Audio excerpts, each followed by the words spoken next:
Mesdames et messieurs, bonsoir. Nous sommes lundi 21 mai. Bienvenue dans le 20h. Voici les titres. La rénovation de l'axe PK 109 Gagnoa, lancée en février dernier par le Premier ministre, se poursuit. Le ministre des Infrastructures économiques s'est rendu sur le chantier. Une visite pour s'assurer de la bonne exécution des travaux. Plusieurs voies de déviation ont été créées. La filière ANACAD vient de bénéficier d'un prêt de 207 milliards de francs CFA de la Banque mondiale. Mais quel sera l'impact d'un tel financement? L'ambition affichée est notamment d'accroître la qualité de la production et développer le secteur de la transformation de la noix de cajou. Cela fait 27 ans qu'il a quitté la terre des hommes. Amadou Ampateba, celui qu'on surnomme le sage de Bandiagara, a été ressuscité le temps de journée d'hommage ici à Abidjan. L'ethnologue, écrivain malien, auteur de plusieurs ouvrages, a laissé un riche patrimoine culturel à conserver. La Russie est-elle prête à recevoir le mondial 2018? C'est la question que se posent les Russes à moins de 4 semaines du coup d'envoi de la compétition. Mais pas d'inquiétude selon la FIFA et le président Vladimir Poutine. La Russie est bien prête. Soyez les bienvenus sur RTI 1. Nous commençons tout de suite par Gagnoa. Je vous conduis sur l'axe PK 109 dont les travaux de réhabilitation lancés en février dernier par le Premier ministre se poursuivent. Mais comment avance le chantier? Le ministre des Infrastructures économiques s'est rendu sur place pour se faire une idée des travaux. Le ministre des Infrastructures économiques, Amédée Kouakou, s'est rendu sur place et plusieurs voies de déviation ont été créées, comme nous rapporte Francis Boifo. Axe PK 109 autoroute du Nord, Ndoussiti à Salidivo et Gagnoa. 167 km de voies à réhabiliter. Le taux de réalisation est de 8,30% pour un délai consommé de plus de 40%. Les travaux ont été réalisés sur plus de 15 km. Est-ce que vous êtes dans le temps? Il faut dire que nous sommes vraiment en retard. Ce retard s'explique, selon le ministre des Infrastructures économiques, en visite sur le terrain. On a quelques problèmes techniques sur les épaisseurs qu'il faut mettre en œuvre, sur la qualité des matériaux qui doivent être mis en œuvre. Nous sommes en train de vérifier tout ça. Et maintenant, nous sommes en train de tomber sur les bonnes cadences. Si on tombe sur la bonne formule, le reste, ça va pouvoir aller très vite. Mais nous voulons nous assurer que ce que nous allons mettre en œuvre puisse être quelque chose qui respecte l'ensemble des normes. Bien que l'axe PK 109 Gagnoa en travaux, le trafic est très dense. Un appel aux usagers de cette route pour dire que les travaux sont en cours. On ne peut pas fermer la circulation, donc il va y avoir une circulation alternée. Donc on leur demande de faire très attention à toutes les équipes qui travaillent. Ce travail qui est en train d'être fait, ça leur crée quelques désagréments pour l'instant, mais ce travail, le chef de l'État le fait pour leur bonheur. La livraison du projet est annoncée pour 2020, puisque les travaux vont durer 36 mois. Partons à présent pour Genève, en Suisse, où s'est ouverte ce lundi la 71e Assemblée mondiale de la santé de l'OMS. Plus de 7000 participants sont mobilisés pour les travaux. La Côte d'Ivoire y prend part. En marge de la réunion, la ministre de la Santé et de l'Hygiène publique, Raymonde Goudou Kofi, a partagé le modèle ivoirien dans le combat contre les résistances, à savoir l'usage non contrôlé d'antibiotiques qui finit par avoir aucun effet sur le patient. Mamadou Kouassi est notre envoyé spécial à Genève.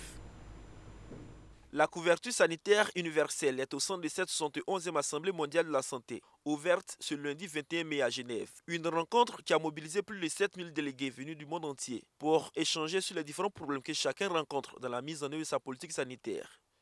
L'invité spécial de cette session est le président du Rwanda, par ailleurs président de l'Union africaine. Paul Kagame est venu partager le modèle de réussite de la couverture maladie universelle de son pays. Une politique basée, selon lui, sur la volonté des agents à sauver des vies tout en s'impliquant véritablement dans la prise en charge des malades.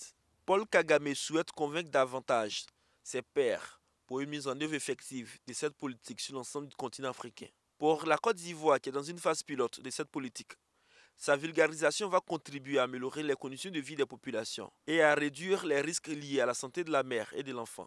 La Côte d'Ivoire prépare la généralisation de la couverture maladie universelle et nous avons été interpellés par l'OMS pour que nous puissions accélérer la mise en œuvre de la couverture maladie universelle. La mortalité maternelle infantile est pour nous essentielle. Et nous voulons remercier le président de la République parce que le fait de nous permettre d'avoir du recrutement, n'est-ce pas, du personnel des agents de santé nous permettra de couvrir les différents silences sanitaires que nous avons sur toute l'étendue du territoire. Et lorsque nous partageons ici à l'OMS avec tous les collègues, on se rend compte que nous avons les mêmes difficultés en termes de disparité. Le directeur général de l'OMS s'est félicité de l'avancée de cette politique de couverture sanitaire dans plusieurs pays. Il invite donc les pays en phase d'essai ou en retard à s'intéresser véritablement à cette politique qui va contribuer à un meilleur impact des actions sanitaires sur la population, tout en réduisant les coûts de soins de santé. L'ouverture de la 71e Assemblée mondiale de la santé marque le 70e anniversaire de l'OMS, Organisation mondiale de la santé, créée en 1948. De l'autre côté du globe, en Corée du Sud, s'ouvre demain mardi les 53e Assemblée annuelle de la BAD. Les réflexions portent sur l'accélération de l'industrialisation en Afrique. Mais avant l'événement, le secrétaire général de l'institution a prononcé une conférence de presse ici à Abidjan, au siège de la BAD. Il a évoqué les retombées de ces assises sur le continent africain, notamment au plan de l'industrialisation. Jean-Luc Bango.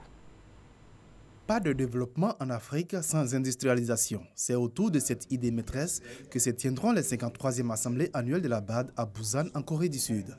Un accent particulier sera mis sur la nécessité de promouvoir ces grandes infrastructures qui contribuent de manière significative à la croissance économique des pays. La banque va donc, lors de ces assemblées annuelles, organiser un événement visant à partager le savoir sur l'accélération de l'industrialisation en Afrique, de sorte à permettre de mobiliser des ressources financières à cet effet. Cela va présenter et renforcer le rôle de la banque comme agent de transformation. Eau, électricité, transport, le continent doit investir entre 71 000 et 93 000 milliards de francs CFA par an dans ces infrastructures, alors que les investissements n'ont atteint que 34 000 milliards de francs CFA en 2016.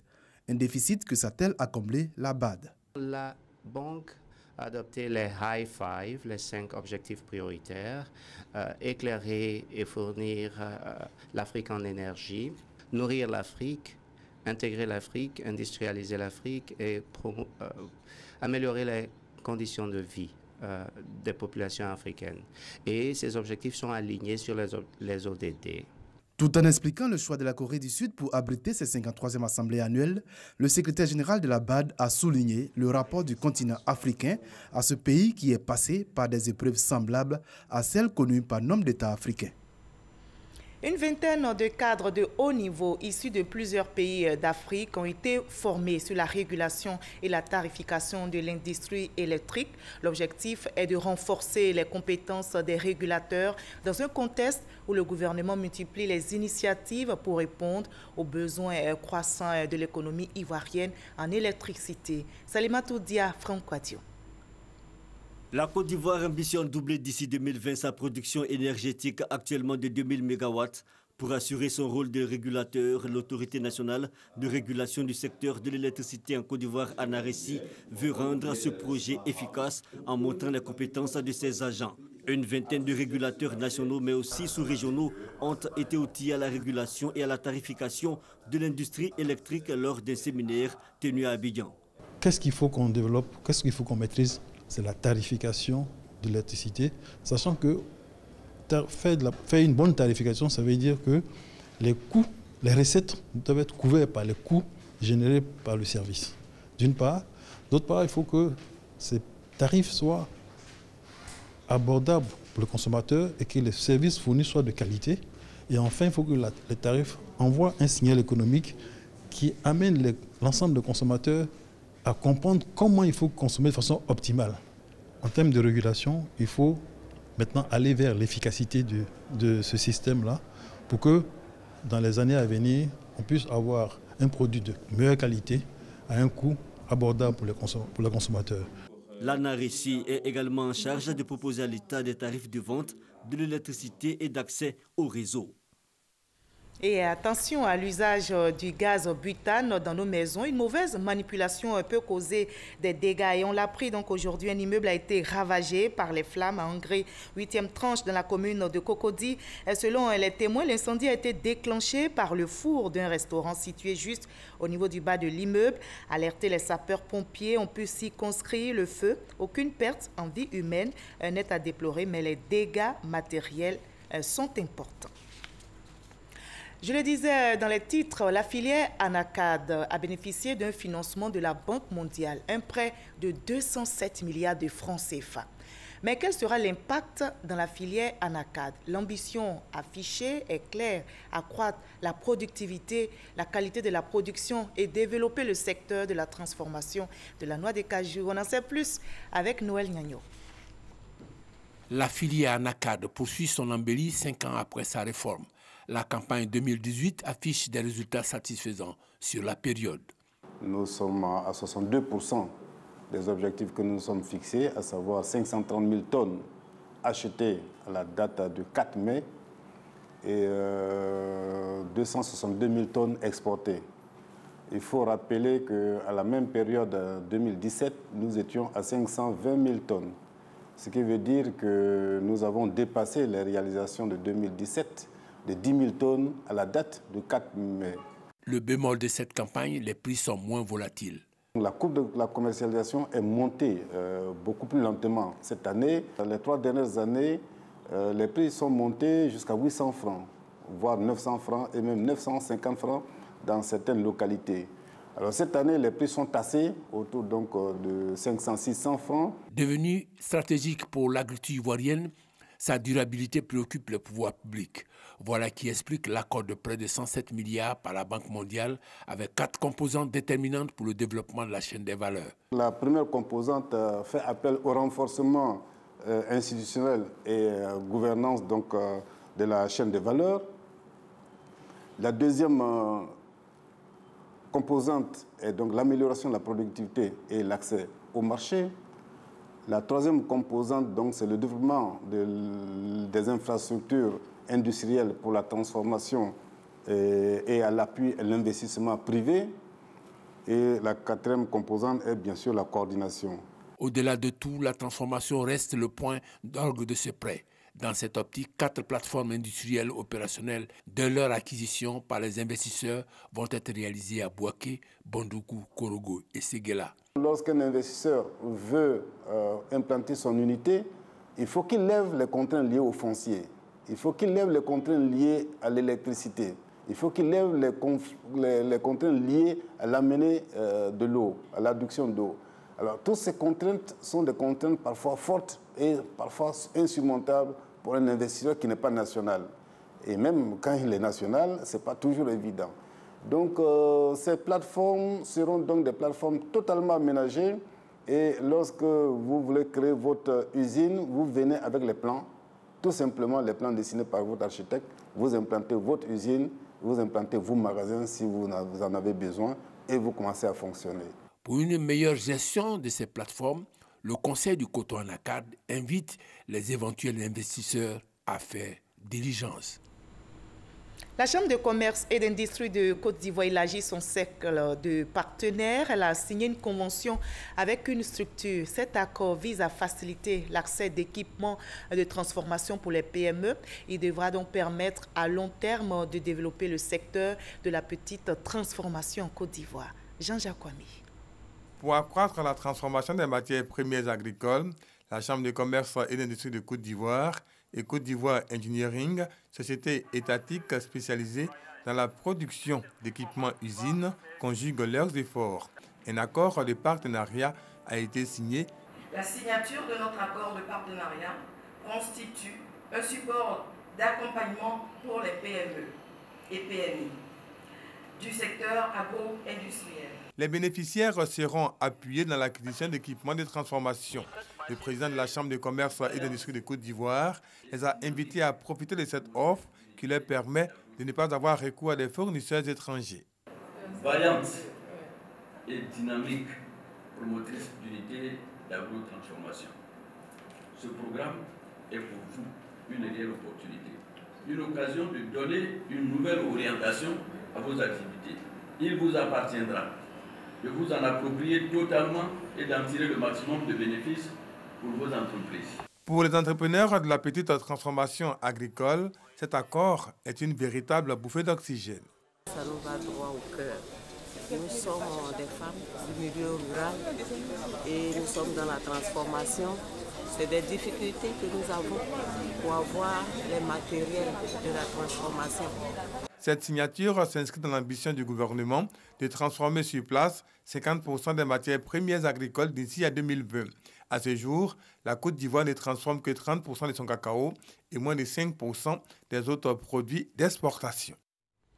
On célèbre l'excellence dans le domaine de l'éducation. Les meilleurs élèves de Côte d'Ivoire viennent d'être primés par la ministre de l'Éducation nationale, de l'enseignement technique et de la formation professionnelle, la ministre Kandia Camara. Au cours de cette célébration ont été primés les meilleurs élèves des examens à grand tirage, session 2017, catégorie CEP, BPC et BAC. Le reportage de Sephora Zegui est commenté par Franck Quadio.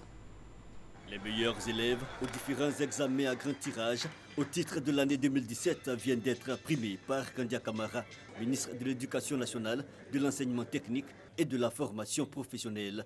3 élèves pour le CEPE et l'entrée en 6e, 3 pour le BPC, 12 pour le baccalauréat général et 9 pour le baccalauréat technique. Ils se sont distingués par une moyenne supérieure à 14 sur 20 aux différents examens. Moi, c'est une véritable satisfaction de recevoir ce prix-là parce qu'à travers cela, je vois un peu mes efforts qui ont été récompensés.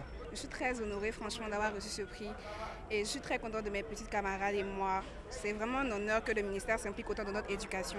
Je suis très fière de cela et j'encourage vraiment tous mes camarades à travailler autant. Les plus heureux sont les parents d'élèves qui sont venus en grand nombre pour partager ces moments de joie. Lorsque l'enfant travaille, ça fait partie des efforts aussi des parents. Donc vraiment, quand l'enfant travaille, il y a de quoi être encouragé. La 5e édition de la Journée nationale du mérite et de l'excellence est comme les précédentes. L'occasion est toute trouvée pour créer une saine émulation au sein des élèves. La Journée nationale du mérite et de l'excellence a pour mission d'encourager et d'exhorter tous les acteurs de notre système éducatif, en particulier notre jeunesse, à l'amour du travail bien fait, afin d'obtenir des têtes bien faites. Elle a aussi pour rôle de révéler les talents et de les présenter à la nation comme les modèles vers lesquels tout citoyen doit tendre. Chaque lauréat a reçu une médaille, un diplôme, un trophée, un bon d'achat de fournitures scolaires et une enveloppe qui varie de 100 à 300 000 francs CFA. Les 2e et 3e du prix national d'excellence ont également été primés par la ministre de l'Éducation nationale, de l'enseignement technique et de la formation professionnelle. Et avant la fin de l'année scolaire 2017-2018, le ministère de l'Éducation nationale s'organise pour la réussite de la mutation des enseignants et de son personnel d'encadrement. Les responsables des ressources humaines de ce ministère se sont donc retrouvés à Yamoussoukro pour plancher sur la question, comme nous l'explique de façon détaillée Alvorassa. Il y aura bientôt un vaste mouvement du personnel de l'éducation nationale, des enseignants aux encadreurs. Pour éviter tout dysfonctionnement, c'est le logiciel GESMUT, gestion des mutations, mis en place par la direction des ressources humaines qui est utilisé. Il permet aux directeurs régionaux ici présents de travailler dans la transparence pour traiter toutes les demandes de mutation. Ceux qui sont dans une zone donnée du pays, qui expriment le besoin de changer, c'est tout à fait leur droit. Ils sont agents de l'État, ils ont envie de changer d'endroit de travail, c'est tout à fait légitime. Mais il y a des critères. Il faut avoir fait au moins 5 ans dans une direction régionale. C'est quand on a respecté donc ce critère-là que le dossier peut être éligible. Outre ce logiciel, la direction des ressources humaines a mis en place le Code du poste, un applicatif qui permet de codifier tout le personnel pour harmoniser les postes et consolider les listes nominatives à la direction des ressources humaines. C'est ce Code du poste-là qui permet effectivement de savoir qui est où et qui fait quoi. Et donc au jour d'aujourd'hui, personne ne peut véritablement échapper à ce contrôle-là, puisque tout le monde, dans tous les actes que nous posons, dans tous les documents que nous délivrons, dans tous les documents que nos collaborateurs demandent, il faut y adjoindre sa fiche Code du poste. Rappelons que la publication des résultats de la Commission nationale des mutations des enseignants et des personnels d'encadrement aura lieu en juillet prochain après le baccalauréat sur le site de la Direction des ressources humaines du ministère de l'Éducation nationale, www.drheducationci.com. Les fidèles chrétiens ont célébré hier dimanche la descente du Saint-Esprit, la fête de la Pentecôte, ici en Côte d'Ivoire, précisément dans le village de Congo-Kro, dans la sous-préfecture de Mbayakro. L'église CMA a marqué l'événement avec la consécration des serviteurs de Dieu. Soro Corona. La Pentecôte donne à l'église les prémices de la descente de l'Esprit Saint et annoncer la bonne nouvelle. Célébrée 50 jours après Pâques, la Pentecôte contribue à renforcer l'alliance renouvelée entre Dieu et son peuple. À l'église Sema de Congo-Kro, dans la sous-préfecture de Mbayakro, les fidèles chrétiens ont célébré dans la gaieté la fête de la Pentecôte. Pour les chrétiens, cette fête est la découverte ahurissante d'une force authentique, celle de l'Esprit de Dieu donné en surplus du baptême. C'est écrit que la fête de Pentecôte, c'est le jour que le Saint-Esprit est venu sur la terre. Il faudrait que chaque année, tous les chefs du département de Sono se retrouvent à une certaine période pour échanger, pour que nous ayons l'émergence. Un créneau que nous devons utiliser tous pour pouvoir avoir le développement dans la région. À Congo-Kro, la fête de la Pentecôte a pris des allures de fête. Ce rendez-vous annuel permet aux populations de se consacrer au développement de leur terroir. Nana Kamounou Azad, chef de village, a exhorté les cadres à s'unir afin de consolider des liens socio-économiques pour le rayonnement et le développement du village. Les cadres se sont engagés à soutenir le chef dans la réussite de sa lourde mission pour le bien-être des habitants. De leur côté, les fidèles musulmans poursuivent le jeûne du Ramadan. Le ministre d'État, ministre de la Défense, Ahmed Bakayoko, a profité de son séjour samedi à San Pedro pour partager un repas avec les militaires et gendarmes. Et c'était à l'occasion de la rupture du jeûne, un moment de convivialité, nous dit Sam Kona, notre correspondant dans le Bassa-Central. San Pedro, ce samedi 19 mai 2018, il est 18h20. La nuit tombe sur la ville portuaire. Le ministre d'État, ministre de la Défense, arrive au domicile du préfet des régions. Ahmed Bakayoko est venu rompre le jeûne avec ses coreligionnaires militaires et gendarmes, en compagnie du corps préfectoral et de guides religieux. La prière qui marque la fin du jeûne du jour a été dirigée par l'imam Traoré Kissima. C'est dans une bonne ambiance que la rupture du jeûne s'est déroulée. Le mois de Ramadan est un grand mois de spiritualité, n'est-ce pas? Ce n'est pas que seulement le soldat en tant que tel, mais c'est un plus que cela apporte, n'est-ce pas, à la communauté des FDS pour pouvoir mieux appréhender le concept religieux que nous tenons de faire. Cette présence du ministre d'État, du ministre de la Défense à nos côtés nous galvanise davantage. Je suis à San Pedro dans le cadre d'une activité avec la gendarmerie. Nous sommes en plein mois de carême et ça a été vraiment un privilège pour moi de pouvoir partager ce moment de rupture de jeûne avec tous les soldats, les sous-officiers, les officiers, chez monsieur le préfet. Je pense que c'est un moment de communion, un moment de prière, c'est un moment qui nous rapproche et c'est un peu notre approche, notre vision de ce que nous devons être une grande famille, la grande famille des forces armées de Côte d'Ivoire.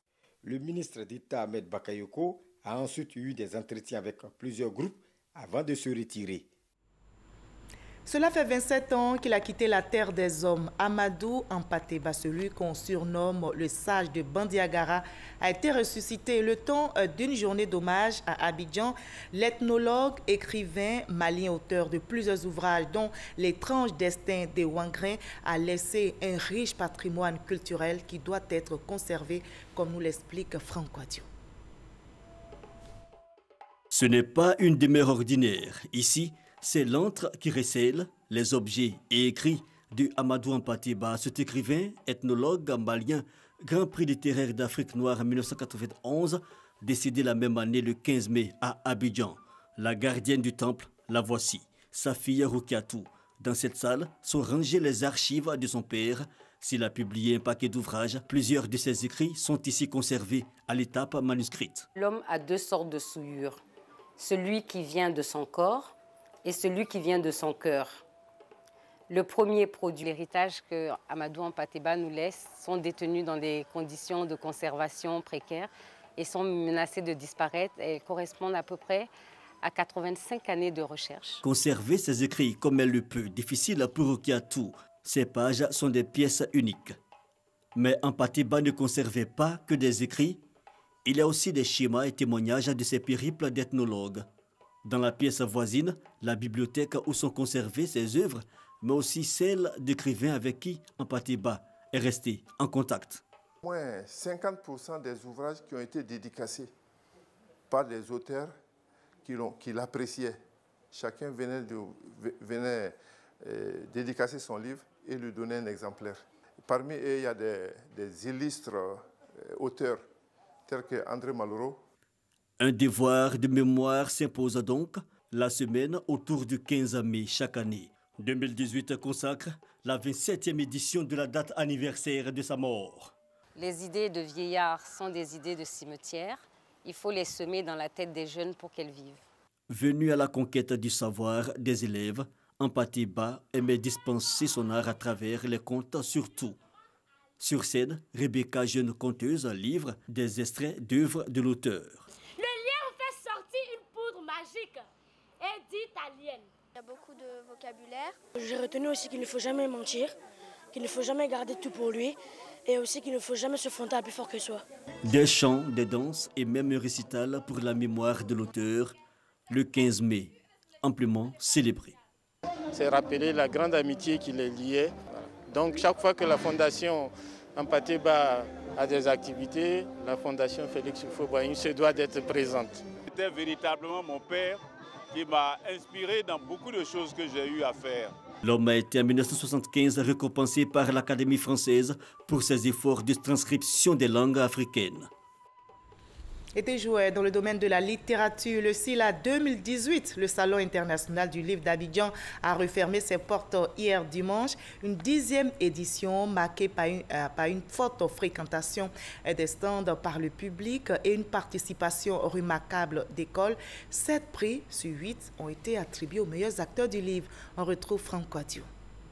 Une dédicace du dernier ouvrage qui lui reste. Crépin Conan, jeune auteur, a des raisons d'être satisfait. Ce 10e SILA ouvre de bonnes perspectives. Déjà très beau parce qu'il y a eu beaucoup de visiteurs et les différents prix qu'ont reçus les auteurs nous encouragent les jeunes à plus nous lancer. Dans la salle d'exposition d'autres néophytes, Yoa Kone a écrit sur le mariage traditionnel en pays Tagbana. Le thème du salon, le livre, vecteur des identités culturelles. Et moi, mon livre qui parle de la culture tagbana en matière de mariage, je me suis dit c'est une occasion, il faut que je participe à ce salon, même si c'est mon premier ouvrage. Des moins connus à d'autres plus expérimentés, à l'image de Henri Djombo, invité spécial. Le ministre congolais de l'Agriculture, qui est aussi écrivain, est venu côtoyer ses pairs ivoiriens du livre. D'être là et de pouvoir échanger avec les uns et les autres, de pouvoir esquisser l'avenir du livre en Afrique. Présentation et dédicace de livres, échange et partage et des leçons diverses pour auteurs, écrivains, éditeurs, libraires et imprimeurs. Ça fait connaître la Côte d'Ivoire, la culture de la Côte d'Ivoire et alors je demande que ça continue et que ça améliore. Je tiens dans un salon du livre. C'est la faculté, la possibilité qui est offerte aux professionnels du livre de se rencontrer. Je fais venir Véronique Tadjo de Londres qui a effectué de très très belles dédicaces et également un autre auteur qui est venu de Lomé et bien sûr les auteurs ivoiriens qui étaient présents et ça a été véritablement une très belle réussite. Nous sommes en symbiose, les éditeurs, les écrivains et les libraires. Seulement on aurait voulu qu'il y ait plus de librairies. Une des choses que nous avons décidé de faire depuis l'édition 2016, c'était d'avoir un abattement de 20% sur le prix des livres. Donc les livres sont vendus avec une bonne remise qui part de 20 à 50%. Une chose à retenir, le Salon international du livre édition 2018 a tenu toutes ses promesses selon les initiateurs. Nous avons pu enregistrer la participation d'un peu plus de 150 000 visiteurs sur les 5 jours. Nous avons pu aussi écouler 5 000 livres vendus donc sur ces 5 jours de salon, représentant à peu près 30 millions de chiffres d'affaires réalisés au cours de ce salon. Donc ce sont des performances que nous saluons. Occasion donc pour Henri Nkumo, directeur du livre, au nom de la tutelle, de féliciter et encourager les acteurs du livre et entrevoir même le prochain objectif. Il faut souhaiter que pour l'année prochaine, nous soyons un peu plus gourmands et que le cap des 200 000 visiteurs soit atteint. Le SILA 2018 referme donc ses portes. Après les États-Unis cette année, la France sera le prochain pays invité d'honneur. La Côte d'Ivoire a pris part à la 45e session du Conseil des ministres des Affaires étrangères de l'Organisation de coopération islamique à Dakar au Bangladesh. Le ministre des Affaires étrangères, Marcel Amontano, conduisait la délégation ivoirienne. La rencontre ministérielle de Dakar marque la fin de la présidence ivoirienne du Conseil des ministres des Affaires étrangères de l'Organisation de coopération islamique. Mais l'État ivoirien demeure membre du comité exécutif en sa qualité de président sortant de la 44e session. On termine avec cette question. La Russie est-elle prête à recevoir le mondial 2018? C'est la question que se posent en tout cas les Russes à moins de 4 semaines du coup d'envoi de la compétition. Pas d'inquiétude, en tout cas selon la FIFA et le président Vladimir Poutine. Selon la FIFA, la réponse est oui, la Russie est bien prête. Lors de sa dernière visite en Russie, le président de la FIFA a félicité le président Vladimir Poutine et déclaré que le pays est bel et bien prêt pour organiser le mondial 2018. Fin de ce 20h. Merci à vous tous de votre aimable attention. Je vous retrouve avec le même plaisir demain, 20h.